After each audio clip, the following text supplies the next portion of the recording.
ಹರೇ ಕೃಷ್ಣ. ತಮ್ಮೆಲ್ಲರಿಗೆ ಈ ಶಚಿ ಸುತಾಷ್ಟಕ ವಿವರಣೆಯ ಈ ವಿಡಿಯೋಗಳ ಸರಣಿಗೆ ಸ್ವಾಗತ. ಇಂದಿನ ಸಂಚಿಕೆ ಈ ಸರಣಿಯ ಅಂತಿಮ ವಿಡಿಯೋ ಆಗಿದೆ, ಅಂತಿಮ ಸಂಚಿಕೆ ಆಗಿದೆ. ಇಲ್ಲಿವರೆಗೆ ನಾವು 7 ಶ್ಲೋಕಗಳ ಬಗ್ಗೆ ಚರ್ಚೆಯನ್ನ ಮಾಡಿದ್ದೀವಿ. ಇಂದಿನ ಸಂಚಿಕೆಯಲ್ಲಿ ಕೊನೆಯ ಶ್ಲೋಕ 8ನೇ ಶ್ಲೋಕದ ಚರ್ಚೆಯನ್ನ ಮಾಡೋಣ. ಶ್ರೀಲ ಪ್ರಭುಪಾದರ ಕೃಪೆಯನ್ನ ಯಾಚಿಸುತ್ತಾ ನಾವು ಈ ಚರ್ಚೆಯನ್ನ ಪ್ರಾರಂಭ ಮಾಡ್ತಾ ಇದ್ದೀವಿ. 8ನೇ ಶ್ಲೋಕ ಹೀಗಿದೆ. ಅರುಣಂ ನಯನಂ ಚರಣಂ ವಸನಂ ವದನೆ ಸ್ಖಲಿತಂ ಸ್ವಕನಾಮಧರಂ ಕುರುತೆ ಸುರಸಂ ಜಗತ ಜೀವನಂ ಪ್ರಣಮಾಮಿ ಶಚಿ ಸುತ ಗೌರವರಂ. ಅರುಣಂ, ಅರುಣಂ, ಅರುಣ ಅಂದರೆ ಸೂರ್ಯ ದೇವನ ಸಾರಥಿ. ಸೂರ್ಯ ಉದಯಿಸುವ ಮುಂಚೆ ಅರುಣೋದಯವಾಗುತ್ತೆ. ಸೂರ್ಯನ ಪ್ರಭೆ ನಮಗೆ ಕಾಣುವ ಮುಂಚೆ ಅರುಣನ ಪ್ರಭೆ ಕಾಣುತ್ತೆ. ಅರುಣೋದಯ ಅಂದರೆ ಕೇಸರಿ ವರ್ಣದ ತುಂಬಾ ಕಣ್ಣಿಗೆ ತಂಪನ್ನು ನೀಡುವಂತಹ, ತುಂಬಾ ಒಂದು ಒಳ್ಳೆಯ ಆಹ್ಲಾದಕರ ಭಾವನೆಯನ್ನು ನೀಡುವಂತಹ ಆ ಜ್ಯೋತಿ, ಆ ವರ್ಣ ಅದು. ಆ ವರ್ಣವನ್ನ ಶ್ರೀ ಚೈತನ್ಯ ಮಹಾಪ್ರಭುಗಳ ದಿವ್ಯ ಅಂಗಾಂಗಗಳಿಗೆ ಹೋಲಿಸಲಾಗಿದೆ. ಅವರ ಅಂಗದ ಕಾಂತಿ ಯಾವ ರೀತಿ ಇದೆ ಅನ್ನೋದನ್ನ ಆ ಸೂರ್ಯನ ಸೂರ್ಯೋದಯದ ಆ ವರ್ಣದ ಆ ಬಣ್ಣದ ಜೊತೆ ಹೋಲಿಸಲಾಗಿದೆ. ಯಾವ ಯಾವ ಅಂಗಾಂಗಗಳು? ವಿಶೇಷವಾಗಿ ಅರುಣಂ ನಯನಂ. ಶ್ರೀ ಚೈತನ್ಯ ಮಹಾಪ್ರಭುಗಳು ಕೃಷ್ಣನ ಮೇಲೆ ಅತೀವವಾದಂತಹ ಪ್ರೀತಿಯಲ್ಲಿ ಅವರ ಕಣ್ಣಿನಲ್ಲಿ ಆ ವಿಶೇಷವಾದಂತಹ ವರ್ಣ ಬಣ್ಣ, ಅದುವೇ ಕೇಸರಿ ಅಥವಾ ಕೆಂಪು ಬಣ್ಣ. ಅನಂತರ ಚರಣಂ, ಅವರ ಪಾದ, ಅವರ ದಿವ್ಯ ಅಂಗಾಂಗಗಳು, ಅದರ ಕಾಂತಿ ಆ ರೀತಿ ಇತ್ತು. ಅನಂತರ ಚರಣಂ ವಸನಂ, ಅವರ ಬಟ್ಟೆ. ಇವುಗಳ ವರ್ಣವನ್ನ ಸೂರ್ಯೋದಯದ ಬಣ್ಣದ ಜೊತೆಗೆ ಹೋಲಿಸಲಾಗಿದೆ. ವದನೆ ಸ್ಖಲಿತಂ ಸ್ವಕ ನಾಮಧರಂ. ವದನೆ ಸ್ಖಲಿತಂ. ಶ್ರೀ ಚೈತನ್ಯ ಮಹಾಪ್ರಭುಗಳು ಶ್ರೀ ಕೃಷ್ಣನ ನಾಮವನ್ನ ಜಪಿಸುತ್ತಿರುವಾಗ, ಕೀರ್ತನೆ ಮಾಡುತ್ತಾ ಇರುವಾಗ, ಕೆಲವೊಮ್ಮೆ ಅತೀವವಾದ ಪ್ರೇಮದಿಂದಾಗಿ ಅವರು ಶ್ರೀಕೃಷ್ಣನ ನಾಮವನ್ನ ಹೇಳಲಿಕ್ಕೆ ಅವರಿಗೆ ಆಗ್ತಾ ಇರಲಿಲ್ಲ. ತುಂಬಾ ತೊದಲ್ತಾ ಇದ್ರು. ಶ್ರೀ ಜಗನ್ನಾಥಪುರಿಯಲ್ಲಿ ಜಗನ್ನಾಥ ರಥಯಾತ್ರೆಯಲ್ಲಿ ನರ್ತಿಸುತ್ತಿರುವಾಗ, ಕೀರ್ತನೆಯಲ್ಲಿ ಪಾಲ್ಗೊಳ್ತಾ ಇರುವಾಗ ಕೆಲವೊಮ್ಮೆ ಶ್ರೀ ಜಗನ್ನಾಥನ ಹೆಸರು ಹೇಳೋದಕ್ಕೆ ಅವರಿಗೆ ಸಂಪೂರ್ಣವಾಗಿ ಆಗ್ತಾ ಇರ್ಲಿಲ್ಲ. ಜ ಜ ಜ ಜ ಗ ಗ ಗ ಗ ಈ ರೀತಿಯಾಗಿ ತೊದಲ್ತಾ ಇದ್ರು. ಇದು ಅವರಿಗೆ ಉಚ್ಚಾರಣೆ ಮಾಡೋಕ್ ಆಗ್ತಾ ಇರುವಂತಹ ಒಂದು ಅಸಾಮರ್ಥ್ಯ ಅಲ್ಲ, ಇದು ಅವರ ಪ್ರೇಮದ ಸಂಕೇತ, ಅವರ ಭಾವ ಪರವಶತೆಯ ಸಂಕೇತ. ತಮ್ಮದೇ ಆದಂತಹ ಇನ್ನೊಂದು ಸ್ವರೂಪ, ಅದವೇ ಶ್ರೀ ಜಗನ್ನಾಥ. ಆ ಜಗನ್ನಾಥನ ನಾಮವನ್ನ ಉಚ್ಚರಿಸ್ತಾ ಇರುವಾಗ ಅವರ ಕಂಠ ಅದು ಸ್ಖಲಿತವಾಗ್ತಾ ಇತ್ತು, ಅವರ ಉಚ್ಚಾರಣೆ ಸ್ಖಲಿತವಾಗ್ತಾ ಇತ್ತು. ಅದು ಪ್ರೇಮದ ಸಂಕೇತ. ಕುರುತೆ ಸುರಸಂ ಜಗತ ಜೀವನಂ. ಶ್ರೀ ಚೈತನ್ಯ ಮಹಾಪ್ರಭುಗಳ ಈ ಸಂಕೀರ್ತನ ಆಂದೋಲನ, ಈ ಕೃಷ್ಣ ಪ್ರೇಮದ ಕೊಡುಗೆ ಏನಿದೆ, ಇದು ಪೂರ್ತಿ ಜಗತ್ತಿಗೆ ಒಂದು ಹೊಸ ಜೀವನವನ್ನ ನೀಡುತ್ತಾ ಇದೆ. ಈ ಜಗತ್ತಿನಲ್ಲಿ ಅನೇಕ ಜೀವರಾಶಿಗಳಿವೆ, ಅನೇಕ 84 ಲಕ್ಷ ವಿಧದ ಜೀವರಾಶಿಗಳಿವೆ. ಕೋಟ್ಯಾಂತರ ಸಂಖ್ಯೆಯಲ್ಲಿ ಜೀವಿಗಳು ಈ ಜಗತ್ತಿನಲ್ಲಿ ವಾಸಿಸ್ತಾ ಇದ್ದಾವೆ. ಪ್ರತಿ ಜೀವಿಯು ಜನ್ಮ ಪಡೆಯುತ್ತೆ, ಕೆಲವು ಸಮಯದ ನಂತರ ಅದು ಮರಣವನ್ನ ಹೊಂದುತ್ತೆ. ಈ ರೀತಿಯಾಗಿ ಜನ್ಮ ಮರಣಗಳ ಚಕ್ರವನ್ನ ಪ್ರತಿ ಜೀವಿಯು ಅದು ಎದುರಿಸ್ತಾ ಇದೆ. ಆ ಕಷ್ಟವನ್ನ ಸಹಿಸ್ಕೊಳ್ತಾ ಅದೇ ಪ್ರವೃತ್ತಿಯಲ್ಲಿ ನಡೀತಾನೇ ಇದೆ. ಆದರೆ ಶ್ರೀ ಚೈತನ್ಯ ಮಹಾಪ್ರಭುಗಳ ಈ ಕೃಷ್ಣ ಪ್ರೇಮದ ಕೊಡುಗೆ ಏನಿದೆ, ಇದು ಅತೀವವಾದಂತಹ ಆನಂದವನ್ನ ಕೊಡುತ್ತೆ ಮತ್ತು ಈ ಜನ್ಮ ಮರಣ ಚಕ್ರದಿಂದ ನಮ್ಮನ್ನ ಆಚೆ ಕರೆದೊಯ್ಯುತ್ತೆ. ಈ ರೀತಿಯಾದಂತಹ ಮಧುರ ಆಧ್ಯಾತ್ಮಿಕ ಒಂದು ಪಥ, ಅದುವೇ ಶ್ರೀ ಚೈತನ್ಯ ಮಹಾಪ್ರಭುಗಳ ಕೊಡುಗೆ. ಈ ಜಗತ್ತಿಗೆ ಅವರು ಈ ಕೊಡುಗೆಯನ್ನ ಕೊಟ್ಟಿದ್ದಾರೆ.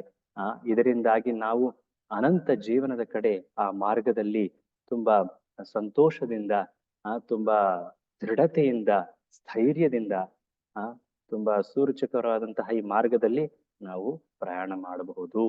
ಕುರುತೆ ಸುರಸಂ, ನಮ್ಮ ಜೀವನಕ್ಕೆ ಒಂದು ರಸ ಅರ್ಥವನ್ನ ಶ್ರೀ ಚೈತನ್ಯ ಮಹಾಪ್ರಭುಗಳ ಈ ಕೊಡುಗೆ, ಕೃಷ್ಣ ಪ್ರೇಮದ ಕೊಡುಗೆ ಅದು ನೀಡ್ತಾ ಇದೆ. ಈ ರೀತಿಯಾಗಿ ಶ್ರೀ ಕೃಷ್ಣನ ದಿವ್ಯ ಸ್ವರೂಪವೇ ಆಗಿರುವಂತಹ ಶಚೀದೇವಿಯ ಮಗನಾದಂತಹ ಈ ಗೌರವರ್ಣದ ಈ ಸ್ವರೂಪ, ಶ್ರೀ ಚೈತನ್ಯ ಮಹಾಪ್ರಭುಗಳ ಈ ಸ್ವರೂಪ, ಇದಕ್ಕೆ ನಾನು ಸದಾ ನಮಸ್ಕರಿಸ್ತೇನೆ ಅಂತ ಶ್ರೀಲ ಸಾರ್ವಭೌಮ ಭಟ್ಟಾಚಾರ್ಯರು ತಮ್ಮ ಅಂತಿಮ ಶ್ಲೋಕದಲ್ಲಿ ಇಲ್ಲಿ ಅವರ ವರ್ಣನೆಯನ್ನ ಇಲ್ಲಿ ಸಮಾಪ್ತಿ ಮಾಡ್ತಾ ಇದ್ದಾರೆ.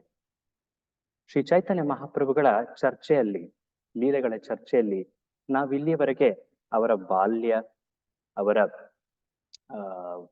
ಪಾಂಡಿತ್ಯದ ಲೀಲೆಗಳು, ನಂತರ ಅವರ ಪರಿವರ್ತನೆ, ಅನಂತರ ಸಂಕೀರ್ತನದ ಅನಾವರಣ, ಅನಂತರ ಅವರು ಹೇಗೆ ಅನೇಕ ಲೀಲೆಗಳನ್ನ ತೋರಿಸಿದ್ರು, ಸಂಕೀರ್ತನೆಯ ಆಂದೋಲನದ ಪ್ರಭಾವ ಹೇಗೆ ಅದು ಹರಡುತ್ತಾ ಇತ್ತು ಆ ನವದ್ವೀಪ ಕ್ಷೇತ್ರದಲ್ಲಿ. ಆನಂತರ ಶ್ರೀ ಚೈತನ್ಯ ಮಹಾಪ್ರಭುಗಳು ಸಮಾಜದ ಉದ್ಧಾರಕ್ಕೋಸ್ಕರ ಆ ದಯೆಯ ಸಂಕೇತವಾಗಿ ಅವರು ಸನ್ಯಾಸವನ್ನ ಸ್ವೀಕರಿಸ್ತಾರೆ. ಆನಂತರ ಭಾರತದೆಲ್ಲೆಡೆ ಅವರು ಪ್ರವಾಸವನ್ನ ಮಾಡಿ ಈ ನಾಮ ಸಂಕೀರ್ತನೆಯ ಪ್ರಚಾರವನ್ನ ಮಾಡ್ತಾರೆ. ಆ ದಿವ್ಯ ಉಪದೇಶಗಳನ್ನ, ವೇದಶಾಸ್ತ್ರದ ಮರ್ಮವನ್ನ ಅವರು ಅನೇಕರಿಗೆ ತಿಳಿಸ್ತಾರೆ. ಅನಂತರ ಜಗನ್ನಾಥಪುರಿಗೆ ಬಂದು ಶ್ರೀ ಕೃಷ್ಣ ಪ್ರೇಮವನ್ನ ಆಸ್ವಾದಿಸ್ತಾರೆ. ಈ ರೀತಿಯಾಗಿ ಎಲ್ಲ ಲೀಲೆಗಳನ್ನ ನಾವು ಹಿಂದಿನ ಸಂಚಿಕೆಗಳಲ್ಲಿ ನೋಡಿದ್ದೀವಿ. ಶ್ರೀ ಚೈತನ್ಯ ಮಹಾಪ್ರಭುಗಳು ಅವರ ಲೀಲೆಗಳಲ್ಲಿ ಅವರು ತಾವು ಭಗವಂತ ಅನ್ನುವುದನ್ನ ತೋರಿಸೋದಿಲ್ಲ. ಆ ರೀತಿ ಕೆಲವೇ ಲೀಲೆಗಳುಂಟು. ಶ್ರೀ ಚೈತನ್ಯ ಮಹಾಪ್ರಭುಗಳ ಆ ನಿಜ ಸ್ವರೂಪ, ಅದುವೇ ಪೂರ್ಣ ಪುರುಷೋತ್ತಮ ಶ್ರೀ ಕೃಷ್ಣನ ಸ್ವರೂಪ ಪ್ರದರ್ಶಿತವಾಗಿರುವಂಥದ್ದು. ನಾವು ಶ್ರೀ ಚೈತನ್ಯ ಮಹಾಪ್ರಭುಗಳ ಜೀವನ ಚರಿತ್ರೆಯನ್ನ ನಾವು ತುಂಬಾ ಗಾಢವಾಗಿ ಗಮನಿಸಿ ಓದಿದ್ರೆ ಸಾಕಷ್ಟು ಆ ರೀತಿ ಪುರಾವೆಗಳ ನಮಗೆ ಸಿಗ್ತವೆ.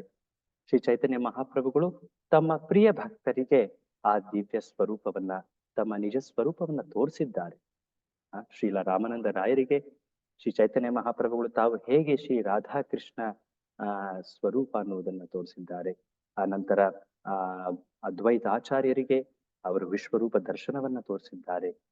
ಆನಂತರ ಶ್ರೀವಾಸ್ ಠಾಕೂರರಿಗೆ ತಾವೇ ನರಸಿಂಹ, ಮೂಲ ನರಸಿಂಹ ಅಂತ ಒಂದು ತೋರಿಸಿದ್ದಾರೆ. ಆನಂತರ ತಮ್ಮ ಅನೇಕ ಭಕ್ತರಿಗೆ ಸಾರ್ವಭೌಮ ಭಟ್ಟಾಚಾರ್ಯರಿಗೆ ಒಂದು ಷಡ್ಭುಜ ರೂಪವನ್ನ ತೋರಿಸಿದ್ದಾರೆ. ಆ ಷಡ್ಭುಜ ರೂಪದಲ್ಲಿ ರಾಮನ ರೂಪ ಉಂಟು, ಶ್ರೀ ಕೃಷ್ಣನ ರೂಪ ಉಂಟು, ಅದೇ ಗೌರಾಂಗನ ರೂಪ ಕೂಡ ಉಂಟು. ಆ ಕೃಷ್ಣ ಜೈ ಗೌರ, ಅದೇ ಗೌರ, ಅದೇ ಕೃಷ್ಣ, ಅದುವೇ ಜಗನ್ನಾಥ. ಸೊ ಈ ಪೂರ್ಣ ಪುರುಷೋತ್ತಮ ಭಗವಂತನ ಈ ಸ್ವರೂಪ ಅದುವೇ ಶ್ರೀ ಚೈತನ್ಯ ಮಹಾಪ್ರಭು. ಆದಿನಾರಾಯಣ, ಮೂಲ ನಾರಾಯಣನೇ ಅದುವೇ ಶ್ರೀ ಚೈತನ್ಯ ಮಹಾಪ್ರಭು. ಆದರೆ ಭಗವಂತನ ಭಕ್ತಿಯನ್ನ ನಾವು ಹೇಗೆ ಪಾಲಿಸಬೇಕು ಅನ್ನೋದನ್ನ ಭಕ್ತ ರೂಪದಲ್ಲಿ ಭಗವಂತ ತೋರಿಸ್ತಾ ಇದ್ದಾನೆ ಈ ಚೈತನ್ಯ ಮಹಾಪ್ರಭುಗಳ ಜೀವನದಿಂದ. ಸೊ ಈ ರೀತಿಯಾಗಿ ಶ್ರೀ ಚೈತನ್ಯ ಮಹಾಪ್ರಭುಗಳ ಜೀವನದಲ್ಲಿ ಪ್ರತಿ ಭಕ್ತನಿಗೆ ಕಲಿಯಲಿಕ್ಕೆ ಸಾಕಷ್ಟು ಅಂಶಗಳುಂಟು. ಶ್ರೀ ಚೈತನ್ಯ ಮಹಾಪ್ರಭುಗಳ ತತ್ವ, ಅವರ ಉಪದೇಶಗಳ ಸಾರಾಂಶ ಒಂದು ಶ್ಲೋಕದಲ್ಲಿ ಸಂಕ್ಷೇಪವಾಗಿ ಕೊಡಲಾಗುತ್ತೆ. ಅದುವೇ ಚೈತನ್ಯ ಮಂಜೂಷ ಎನ್ನುವ ಒಂದು ಶ್ಲೋಕ. ಈ ಶ್ಲೋಕದಲ್ಲಿ ಹೇಳಲಾಗಿದೆ, ಆರಾಧ್ಯ ಭಗವಾನ್ ವ್ರಜೇಶ ತನಯಸ್ತದ್ಧಾಮ ಬೃಂದಾವನಂ ರಮ್ಯಾ ಕಾಚಿದುಪಾಸನಾ ವ್ರಜವಧೂ ವರ್ಗೇನ ಯಾ ಕಲ್ಪಿತಾ ಶ್ರೀಮದ್ಭಾಗವತಂ ಪ್ರಮಾಣಮಮಲಂ ಪ್ರೇಮ ಪುಮರ್ಥೋ ಮಹಾನ್ ಶ್ರೀ ಚೈತನ್ಯ ಮಹಾಪ್ರಭೋರ್ಮತಮಿದಂ ತತ್ರಾದರ ನಃ ಪರ. ಈ ಚೈತನ್ಯ ಮಂಜೂಷ ಗ್ರಂಥದಲ್ಲಿ ಈ ಒಂದು ಶ್ಲೋಕದಿಂದ ಸಂಕ್ಷೇಪವಾಗಿ ಶ್ರೀ ಚೈತನ್ಯ ಮಹಾಪ್ರಭುಗಳ ಉಪದೇಶ, ಅವರ ತತ್ವವನ್ನು ನಾವು ತಿಳಿದುಕೊಳ್ಳಬಹುದು. ಶ್ರೀ ಚೈತನ್ಯ ಮಹಾಪ್ರಭುಗಳ ಉಪದೇಶದಲ್ಲಿ ನಾವು ಈ 5 ಅಂಶಗಳನ್ನು ಮುಖ್ಯವಾಗಿ ಕಾಣ್ತೇವೆ. ಈ 5 ಅಂಶಗಳು, ಮೊದಲನೆಯ ಅಂಶ, ಪರಮ ಆರಾಧ್ಯ ಯಾರು? ಅನೇಕ ಜನರು ಸಾಕಷ್ಟು ವ್ಯಕ್ತಿಗಳನ್ನ, ದೇವತೆಗಳನ್ನ, ದೈವ ಸ್ವರೂಪಗಳನ್ನ ಆರಾಧ್ಯ ಅಂತ ಪೂಜಿಸ್ತಾರೆ. ಆದ್ರೆ ಶ್ರೀ ಚೈತನ್ಯ ಮಹಾಪ್ರಭುಗಳ ಉಪದೇಶದಿಂದ ಅವರು ತೋರಿಸಿಕೊಡುವುದೇನೆಂದ್ರೆ, ವೇದಶಾಸ್ತ್ರಗಳಲ್ಲಿ ಗುಹ್ಯವಾಗಿರುವಂತಹ ಈ ಪರಮ ಆರಾಧ್ಯ ಯಾರು? ಅದುವೇ ಶ್ರೀ ನಂದ ಮಹಾರಾಜನ ಮಗನಾದಂತಹ ಬೃಂದಾವನದ ಶ್ರೀಕೃಷ್ಣ. ಬೃಂದಾವನದ ಕೃಷ್ಣ ತನ್ನ ಭಗವತ್ತತೆಯ ಮೇಲೆ ಅವನು ಹೆಚ್ಚಿನ ಒತ್ತನ್ನು ಕೊಡದೆ ಆ ಮಾಧುರ್ಯ ತನ್ನ ಭಕ್ತರೊಡನೆ, ತನ್ನ ಅನನ್ಯ ಭಕ್ತರೊಡನೆ, ನಿಕಟ ಭಕ್ತರೊಡನೆ ರಸಗಳ ಆಸ್ವಾದನೆಯನ್ನ ಮಾಡ್ತಾ ಇದ್ದಾನೆ. ಸಖ್ಯ, ವಾತ್ಸಲ್ಯ ಹಾಗೂ ಮಾಧುರ್ಯ ರಸಗಳನ್ನ ನಾವು ಶ್ರೀಕೃಷ್ಣನ ಬೃಂದಾವನ ಲೀಲೆಗಳಲ್ಲಿ ಕಾಣಬಹುದು. ಈ ಲೀಲೆಗಳಲ್ಲಿ ಶ್ರೀಕೃಷ್ಣ ತುಂಬಾ ಅನ್ಯೋನ್ಯವಾದಂತಹ ಸಂಬಂಧವನ್ನು ತನ್ನ ಭಕ್ತರೊಡನೆ ಆಸ್ವಾದಿಸ್ತಾನೆ, ಸ್ಪಂದಿಸ್ತಾನೆ. ಈ ಸ್ವರೂಪ ಬೃಂದಾವನದ ಕೃಷ್ಣ, ಲೀಲಾ ಪುರುಷೋತ್ತಮ ಕೃಷ್ಣ, ಬ್ರಜಕೃಷ್ಣ, ಇವನೇ ಪರಮ ಆರಾಧ್ಯ. ಇದನ್ನ ಶ್ರೀ ಚೈತನ್ಯ ಮಹಾಪ್ರಭುಗಳು ಅವರ ಉಪದೇಶಗಳಲ್ಲಿ ಹೇಳ್ತಾರೆ. ಎರಡನೇ ಅಂಶ ಪರಮಧಾಮ. ಅನೇಕ ಧಾಮಗಳು, ತೀರ್ಥಕ್ಷೇತ್ರಗಳು ನಾವು ಕಾಣ್ತೇವೆ. ಅನೇಕ ಕ್ಷೇತ್ರಗಳಿಗೆ ನಾವು ಪ್ರವಾಸವನ್ನ ಮಾಡ್ತೇವೆ. ಎಲ್ಲವೂ ಕೂಡ ಸಾಕಷ್ಟು ಪವಿತ್ರ. ಆದರೆ ಶ್ರೀ ಚೈತನ್ಯ ಮಹಾಪ್ರಭುಗಳ ಉಪದೇಶದಿಂದ ನಾವು ಏನ್ ತಿಳಿತೀವಿ, ಎಲ್ಲ ತೀರ್ಥಕ್ಷೇತ್ರಗಳು, ಧಾಮಗಳಲ್ಲಿ ಪರಮಧಾಮ, ಅತ್ಯುನ್ನತವಾದಂತಹ ಧಾಮ ಅದುವೇ ಶ್ರೀ ಬೃಂದಾವನ. ಶ್ರೀಕೃಷ್ಣನ ಆ ಬಾಲ್ಯ, ಆ ನಂತರ ಅವನ ಯೌವನದ ಲೀಲೆಗಳ ಸ್ಥಳ ಅದುವೇ ಬೃಂದಾವನ. ತನ್ನ ಭಕ್ತರೊಡನೆ ಈ ಉತ್ತಮ ರಸಗಳ ಆಸ್ವಾದನೆಯನ್ನ ಶ್ರೀಕೃಷ್ಣ ಈ ಧಾಮದಲ್ಲಿ ಅವನು ಪ್ರದರ್ಶಿಸ್ತಾನೆ. ಪರಮ ಉಪಾಸಕರು ಯಾರು, ಪರಮ ಭಕ್ತರು ಯಾರು, ಇದು ಮೂರನೇ ಅಂಶ. ಭಗವಂತನ ಅನಂತ ಭಕ್ತರಿದ್ದಾರೆ. ಅನೇಕ ಮಾರ್ಗದಿಂದ ಅವರು ಶ್ರೀಕೃಷ್ಣನನ್ನ ಉಪಾಸನೆ ಮಾಡ್ತಾರೆ. ಆದರೆ ಎಲ್ಲ ಭಕ್ತರಲ್ಲಿ ಶ್ರೇಷ್ಠ ಭಕ್ತರು ಶ್ರೀ ಚೈತನ್ಯ ಮಹಾಪ್ರಭುಗಳು ಹೇಳ್ತಾರೆ ಯಾರು, ಅವರು ವೃಂದಾವನದ ಗೋಪಿಕಾಸ್ತ್ರೀಯರು. ತಮ್ಮ ಸರ್ವಸ್ವವನ್ನೇ ಶ್ರೀಕೃಷ್ಣನಲ್ಲಿ ಸಮರ್ಪಿಸಿ ಅವನ ಸಂತುಷ್ಟಿಗೋಸ್ಕರ ಯಾವುದೇ ಒಂದು ತ್ಯಾಗಕ್ಕೂ ಸಿದ್ಧರಾಗಿ ತಮ್ಮ ಸರ್ವಸ್ವವನ್ನು ಶ್ರೀಕೃಷ್ಣನ ಪ್ರಸನ್ನತೆಗೋಸ್ಕರ ಅವರು ಉಪಾಸನೆಯ ಮೂಲಕ, ಅವರ ಜೀವನದ ಮೂಲಕ ತೋರಿಸಿದ್ದಾರೆ. ಬಾಹ್ಯ ರೂಪದಲ್ಲಿ ಅವರು ಸ್ತ್ರೀಯರಾಗಿ ಕಂಡರು, ಆದರೆ ಅವರ ಭಕ್ತಿ, ಅವರ ಜ್ಞಾನದ ಪರಾಕಾಷ್ಠತೆ ಅದುವೇ ಶುದ್ಧ ಪ್ರೇಮ. ಅದನ್ನ ಅವರ ಜೀವನಗಳಲ್ಲಿ, ಅವರ ವರ್ತನೆಯಿಂದ ನಾವು ಕಾಣಬಹುದು. ಸೊ ಶ್ರೀ ಚೈತನ್ಯ ಮಹಾಪ್ರಭುಗಳು ಬೃಂದಾವನದ ಗೋಪಿಕಾ ಸ್ತ್ರೀಯರನ್ನ ಪರಮ ಭಕ್ತರು ಎಂದು ಹೇಳಿದ್ದಾರೆ. ಇದುವೇ ಅವರ ಉಪದೇಶದ ಮೂರನೇ ಅಂಶ. ನಾಲ್ಕನೇ ಅಂಶ ಪರಮಶಾಸ್ತ್ರ, ಪರಮ ಪ್ರಮಾಣ. ಈ ವೈದಿಕ ಶಾಸ್ತ್ರಗಳಲ್ಲಿ ಅನೇಕ ಗ್ರಂಥಗಳು, ಪುರಾಣಗಳು, ಉಪನಿಷತ್ತುಗಳುಂಟು. ಅನೇಕ ಉಪನಿಷತ್ತುಗಳು, ಪುರಾಣಗಳು ವಿವಿಧ ರೀತಿಯಲ್ಲಿ ಉಪದೇಶಗಳನ್ನ ನೀಡ್ತವೆ. ಆದರೆ ಶ್ರೀ ಚೈತನ್ಯ ಮಹಾಪ್ರಭುಗಳ ಪ್ರಕಾರ ಶ್ರೀಮದ್ ಭಾಗವತ ಪುರಾಣ ಏನಿದೆ, ಇದು ವೇದಶಾಸ್ತ್ರದ ಸಾರ.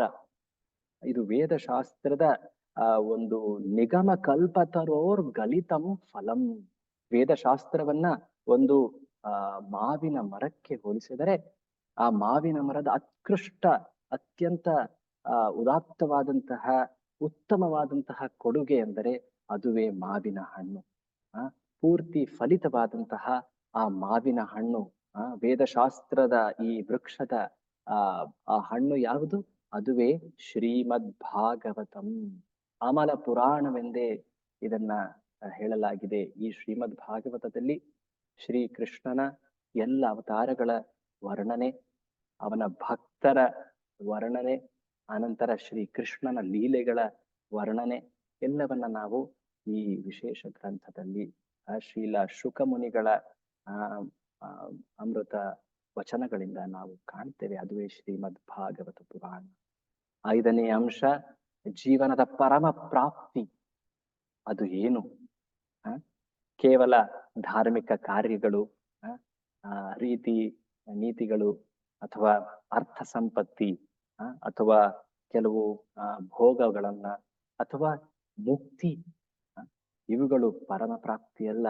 ಪರಮ ಪ್ರಾಪ್ತಿ ಎಂದರೆ ಅದುವೇ ದೇವರ ಮೇಲಿನ ಶುದ್ಧ ಅನನ್ಯ ಪ್ರೀತಿ, ಪ್ರೇಮ, ಕೃಷ್ಣ ಪ್ರೇಮ. ಅದುವೇ ಪರಮ ಪ್ರಾಪ್ತಿ. ಇದನ್ನು ಶ್ರೀ ಚೈತನ್ಯ ಮಹಾಪ್ರಭುಗಳು ತಮ್ಮ ಉಪದೇಶದಿಂದ ತಿಳಿಸಿದ್ದಾರೆ.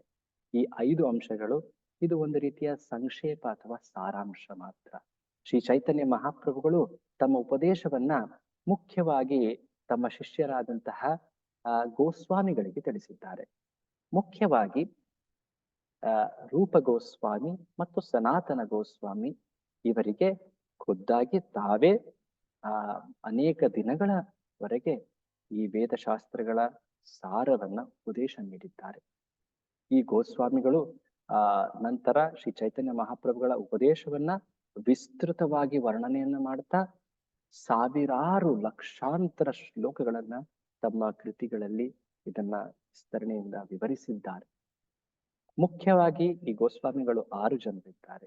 ಹಾಗಾಗಿ ಇವರನ್ನ ಷಡ್ ಗೋಸ್ವಾಮಿಗಳು ಅಂತ ಹೇಳ್ತಾರೆ. ಇವರ ಶಿಷ್ಯರು ನಂತರ ಇವರ ರಚನೆಗಳನ್ನ, ಇವರ ಗ್ರಂಥಗಳನ್ನ ಇನ್ನೂ ವಿಸ್ತಾರವಾಗಿ ಸರಳವಾಗಿ ಇದನ್ನ ವಿವರಿಸಿದ್ದಾರೆ. ಇದನ್ನ ಬ್ರಹ್ಮ ಮಧ್ವ ಗೌಡಿಯ ಗುರು ಶಿಷ್ಯ ಪರಂಪರೆ ಅಂತ ಹೇಳ್ತಾರೆ. ಈ ಪರಂಪರೆಯಲ್ಲಿಯೇ ಶ್ರೀಲ ಕೃಷ್ಣದಾಸ ಕವಿರಾಜ ಗೋಸ್ವಾಮಿ ಎನ್ನುವವರು ಶ್ರೀ ಚೈತನ್ಯ ಮಹಾಪ್ರಭುಗಳ ಜೀವನವನ್ನ, ಅವರ ಉಪದೇಶಗಳನ್ನ ಒಂದು ವಿಶೇಷವಾದಂತಹ ಕೃತಿಯಲ್ಲಿ ನಮಗೆಲ್ಲ ಕೊಟ್ಟಿದ್ದಾರೆ. ಆ ಕೃತಿಯ ಹೆಸರೇ, ಆ ಗ್ರಂಥದ ಹೆಸರೇ ಶ್ರೀ ಚೈತನ್ಯ ಚರಿತಾಮೃತ. ಈ ಶ್ರೀ ಚೈತನ್ಯ ಚರಿತಾಮೃತ 3 ಖಂಡಗಳಲ್ಲಿ ಇದೆ. ಆದಿಲೀಲೆ, ಮಧ್ಯಲೀಲೆ, ನಂತರ ಅಂತ್ಯಲೀಲೆ. ಈ ಕೃಷ್ಣದಾಸ ಕವಿರಾಜ ಗೋಸ್ವಾಮಿಗಳ ಈ ಕೃತಿಯನ್ನ ಎಸಿ ಭಕ್ತಿ ವೇದಾಂತ ಸ್ವಾಮಿ ಶ್ರೀಲ ಪ್ರಭುಪಾದರು, ಅಭಯಚರಣಾರವಿಂದ ಭಕ್ತಿ ವೇದಾಂತ ಸ್ವಾಮಿ ಶ್ರೀಲ ಪ್ರಭುಪಾದರು, ಇಸ್ಕಾನ್ನ ಸಂಸ್ಥಾಪಕ ಆಚಾರ್ಯರು, ಇವರು ಇಂಗ್ಲಿಷ್ ಭಾಷೆಯಲ್ಲಿ ಇದನ್ನ ಅನುವಾದ ಮಾಡಿದ್ರು. ನಂತರ ಇದು ಮೂಲತಃ ಬಂಗಾಳಿ ಮತ್ತೆ ಸಂಸ್ಕೃತ ಭಾಷೆಯಲ್ಲಿದೆ. ಇದನ್ನ ಶ್ರೀಲ ಪ್ರಭುಪಾದರು ಇಂಗ್ಲಿಷ್ ಭಾಷೆ, ನಂತರ ಭಾರತದ ಅನೇಕ ಭಾಷೆಗಳಲ್ಲಿ, ಈ ಗ್ರಂಥ ಈಗ ಕನ್ನಡ ಭಾಷೆಯಲ್ಲೂ ಕೂಡ ನಮಗೆಲ್ಲ ಇದು ದೊರಕತ್ತೆ. ಶ್ರೀ ಚೈತನ್ಯ ಮಹಾಪ್ರಭುಗಳ ಜೀವನದ ಬಗ್ಗೆ ಇನ್ನು ಹೆಚ್ಚಿನ ವಿವರವನ್ನ, ವಿಸ್ತಾರವಾದಂತಹ ವಿವರವನ್ನ, ಅವರ ತತ್ವಗಳನ್ನ ನೀವು ಈ ಗ್ರಂಥದಲ್ಲಿ ನೀವು ಪಡೆಯಬಹುದು. ತಾವೆಲ್ಲ ನಮ್ಮ ಈ ಸಣ್ಣ ಒಂದು ಪ್ರಯತ್ನವನ್ನ ಸಾಕಷ್ಟು ಗೌರವಿಸಿದ್ದೀರಾ.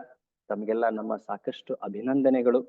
ಶ್ರೀ ಚೈತನ್ಯ ಮಹಾಪ್ರಭುಗಳ ಕೃಪೆ, ಅವರ ಈ ದಿವ್ಯ ಸಂಕೀರ್ತನ ಆಂದೋಲನದ ಈ ಕೃಪೆ ಏನಿದೆ, ಅದು ತಮ್ಮೆಲ್ಲರಿಗ ಜೀವನಕ್ಕೂ ಸಾಕಷ್ಟು ಸಂತೋಷವನ್ನ ನೀಡಲಿ ಅಂತ ಆಶಿಸ್ತಾ ನಾವು ಈ ಸರಣಿಯನ್ನ ಇಲ್ಲಿಯೇ ಮುಕ್ತಾಯ ಮಾಡ್ತಾ ಇದ್ದೀವಿ. ತಾವೆಲ್ಲರೂ ಶ್ರೀ ಚೈತನ್ಯ ಮಹಾಪ್ರಭುಗಳ ಉಪದೇಶವಾದಂತಹ ಎಲ್ಲ ಉಪದೇಶಗಳಲ್ಲೂ ಮುಖ್ಯವಾದಂತಹ ಶ್ರೀ ಹರೇ ಕೃಷ್ಣ ಮಹಾಮಂತ್ರದ ಜಪವನ್ನ ನಿಯಮಿತವಾಗಿ ಮಾಡಿ, ಆನಂತರ ಅವರ ತತ್ವವನ್ನ ಕಲಿಯಲಿಕ್ಕೆ ಶ್ರೀಲ ಪ್ರಭುಪಾದರ ಚೈತನ್ಯ ಚರಿತಾಮೃತ ಗ್ರಂಥವನ್ನ ಓದಿ, ನಂತರ ಭಕ್ತರ ಸತ್ಸಂಗದಲ್ಲಿ ಭಗವಂತನ ಸೇವೆಯಲ್ಲಿ ತಾವೆಲ್ಲರೂ ತೊಡಗಿರಿ. ಇದನ್ನ ನಾವು ಆಶಿಸ್ತಾ ಈ ವಿಡಿಯೋವನ್ನ ಇಲ್ಲಿಯೇ ಮುಕ್ತಾಯ ಮಾಡ್ತಾ ಇದ್ದೀವಿ. ತುಂಬಾ ಧನ್ಯವಾದ. ಹರೇ ಕೃಷ್ಣ. ಶ್ರೀ ಚೈತನ್ಯ ಮಹಾಪ್ರಭುಗಳಿಗೆ ಜಯವಾಗ್ಲಿ. ಜಗದ್ಗುರು ಶ್ರೀಲ ಪ್ರಭುಪಾದರಿಗೆ ಜಯವಾಗ್ಲಿ. ಹರೇ ಕೃಷ್ಣ.